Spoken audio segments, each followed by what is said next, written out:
దేవరా తర్వాత జాన్వీ కపూర్ లైఫ్ ఎలా అన్న 100% నేను చెప్తాను కదా, ఈ మన తెలుగు ఇండస్ట్రీలో తన అడుగు పెట్టడం చాలా లక్ అని చెప్పొచ్చు. మన తెలుగు ఇండస్ట్రీలో కన్నా హీరోయిన్ ఎవరు వచ్చినా కూడా మనం ఓన్ తీసుకుంటాం. మనం చూసుకున్న శ్రీదేవి అయినా ఎవరైనా కానీ. సో నిజంగా అట్లా ఓన్గా తీసుకుంటాం. తను కూడా చాలా అంటే చాలా క్యూట్ ఉంది. బాలీవుడ్ తను ఎంత యాక్టింగ్ చేసినప్పుడు కూడా ఇప్పుడు చాలా మంది కూడా మా ఎన్టీఆర్ ఫ్యాన్స్ అయితే కొంతమంది మా వదిన అని అంటున్నారు. చూద్దాం మరి ఇంకేం జరుగుద్దో. 100% చాలా అంటే చాలా బాగా నచ్చుతుంది. చాలా క్యూట్నెస్గా చాలా సినిమాకి చాలా ప్లస్ అయింది అన్న తను ఉండడం వల్ల.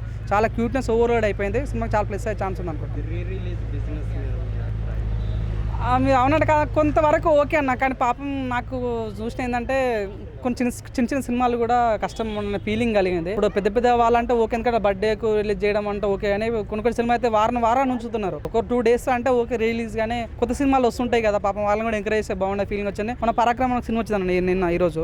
పాపం మంచి సినిమా. ఆయన ఉంటాడు మన పబ్లిక్ స్టార్ అని, తనకు థియేటర్స్ దొరకట్లేవంట. సో దయచేసి అట్లా ఆలోచించాలి.